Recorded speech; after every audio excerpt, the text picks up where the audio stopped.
Hey everybody, what is going on? This is Konasumi here, and today we're back with another part of Import Tuner Challenge. So, as I said in the last episode, we're going to go ahead and try and explain the benchmarking feature of this game. If you don't know what benchmarking really means, it's kind of like testing out your car and things. Like align, tuning, all that kind of stuff, benchmarking. So, tuning is actually a big part of the game if you didn't know already. You can adjust your camber, so you get that ultra stance look you always dreamed of on your 180SX. Yeah, look at that stance on that car. But we're not going to do that. Toe, you could also change that a little bit. And then for suspension, spring rate, you can make it softer or harder. Damper, same thing with stabilizer. And ride height, you could slam your car or raise it. So I'm just gonna slam it. Look at that. Look how low that is. Just almost scraping the ground. If you have a wing, you can adjust the wing angle, ABS, traction control, brake balance. All-wheel drive, you can change the torque balance. And test run, you get a free run. You also get an oval free roaming thing. 400 meter drag and a 1000 meter drag. We're not gonna do that right now, really, because we don't really need to tune our car at this moment. But right now, we're gonna go ahead.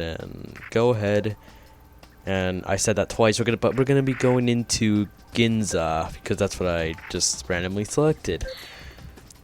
All right, we turned it off. We made sure we did that. Great thing we did that. Jeez. That's such a great thing because I don't like it. And when I have to shift, when I don't have to shift, I really don't like that. Some people do, but it's nice to have the option. And why is it autopilot? Okay. Who's this guy? Super Sideburns. What a weird name.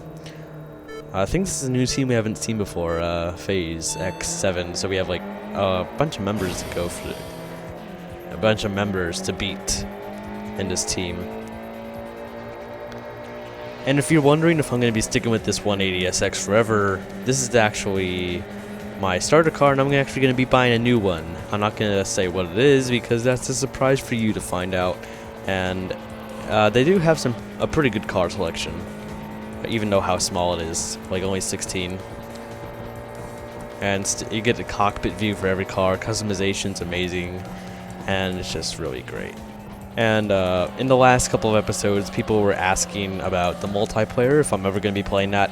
Yes, I will be playing that, but I'm just going to be doing the story mode for now, and I'll probably be doing some multiplayer a little bit later. But multiplayer is really fun, it's just no one really plays it anymore, so it's kind of, no one really does it, because this game's like, how many years old? How old is this game? Like 6 years?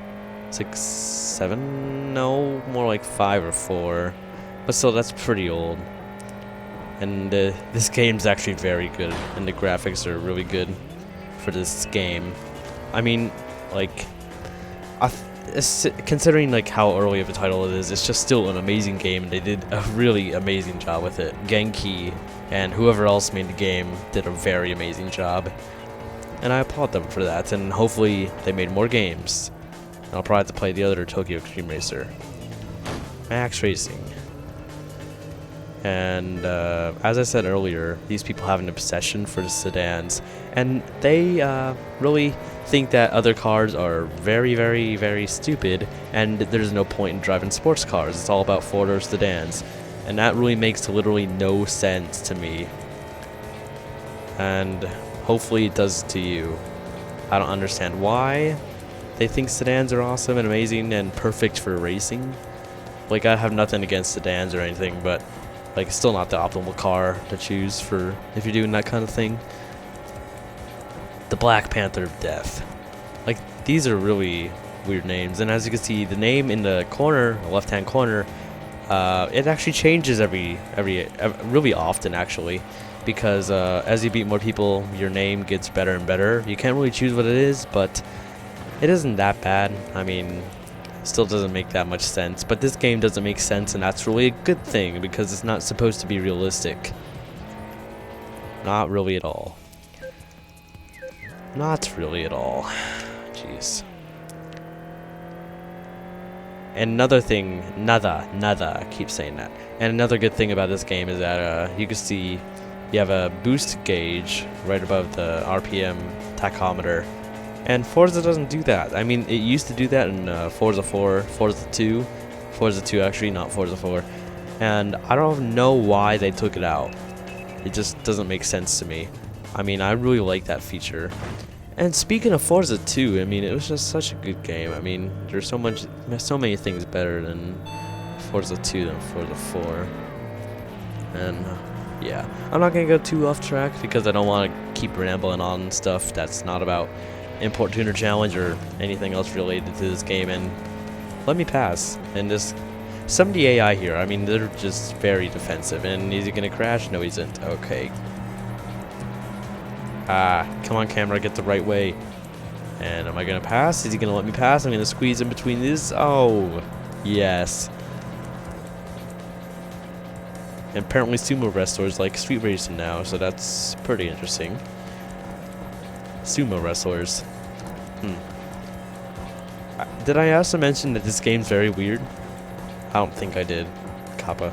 But as for the traffic cars, there's really not that many traffic cars. I mean, there's an XRS Corolla. There's also a, as you saw back there, like a tow truck kind of thing. And there's also a micro car, like that one right there.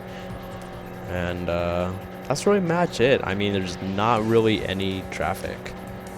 Like, there's a car every once in a while, but it's nothing like you have to worry about maneuvering through traffic jams or anything like that. Jeez. Hopefully my controller doesn't disconnect because I've been having a lot of problems with my Xbox controller. I think the battery pack's broken or something, so I had to buy a new one, and who knows how much those are. Yay, another 180SX and another toothpick wing. Okay. Oh, well, okay, good. He got stuck behind the car. That's a good tactic that many people use. Just get everyone stuck behind the cars and just see how it turns out. I mean, like the AI in this game, as I said before, not very smart, but they are aggressive. And if you see those parking areas, we're actually going to be getting into that in a little bit. They're actually very, very interesting. One of my favorite parts of the game, to be honest.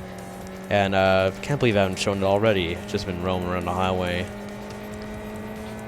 And let's go to one of them. Let's back out. Return to garage.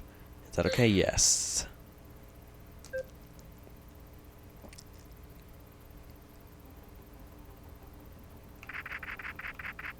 Course in midnight.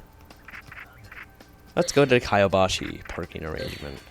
So, what this is really is it's how do I explain it? It's like a parking garage, and people are parked here at different times of the day, and you could race them. So it's pretty sweet. So this is Midnight Cinderella. This is a one of the bosses. So we get to race this person later, and as she said, we don't get to race her yet, but as we beat more people, and if we go on a certain time of day, we get to race, and that's pretty sweet. So as you can see, these wanderers, you may be like noticing that they're different from these team members, and they don't really belong to a team. So let's see what this guy has to say. It's against my religion to race cars against like that. Nothing personal. You understand? No, I don't understand. These guys, many people complain about these guys. They really are really picky. And I mean very, very picky. They will race you if you have a certain car to their taste. So if you have a wing, for example, and that guy doesn't like it, well, too bad. You're not racing that guy. That's really the logic that goes with these guys. And I find it very hilarious and very annoying at the same time. So let's go ahead and race this guy from Max Racing. And let's just get this race out of the way. Not that much different from racing on the freeway. I mean, it's the same race, except you just meet these guys differently. And sometimes you'll have multiple members at the same time. But that's pretty neat, because you get more money if you race more people at the same time. And we introduce ourselves to a new racing mechanic. This is a kind of a goal race. As you saw in other races, you have to drain each other's meter. So if you drain the other guy's meter, you win the race. But in this race, Doesn't matter how far away you are from the guy. First one to the goal wins.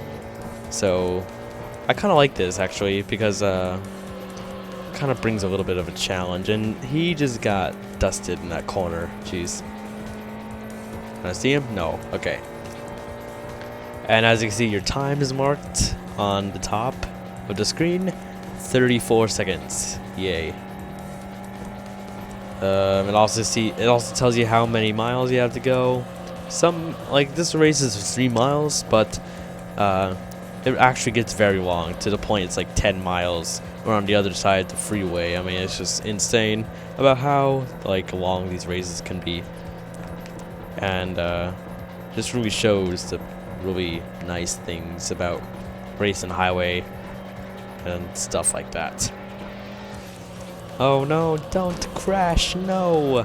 Darn it.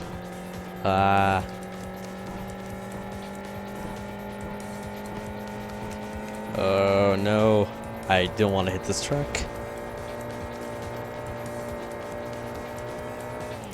I'm gonna see if there's any engine upgrades, so maybe I'll go look at that in a little bit, see how that turns out.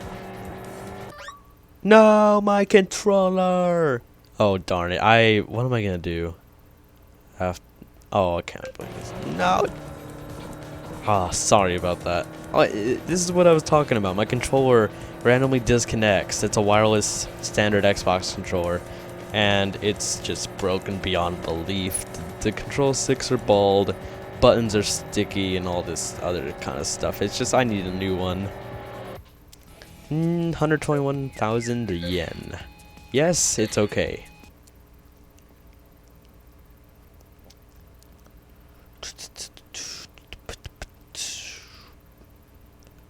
Oh yeah, a little cutscene. I lost. On days like this, probably best just go straight home. Okay then. And you're wearing the tuxedo. Let's see, let's battle this other guy. High speed white blade. And as you can see during the loading screens, it gives you little tips on everything, but the loading screen is quite short because I have installed this game onto the hard drive. So it's gonna definitely load a lot faster than it would on the disc.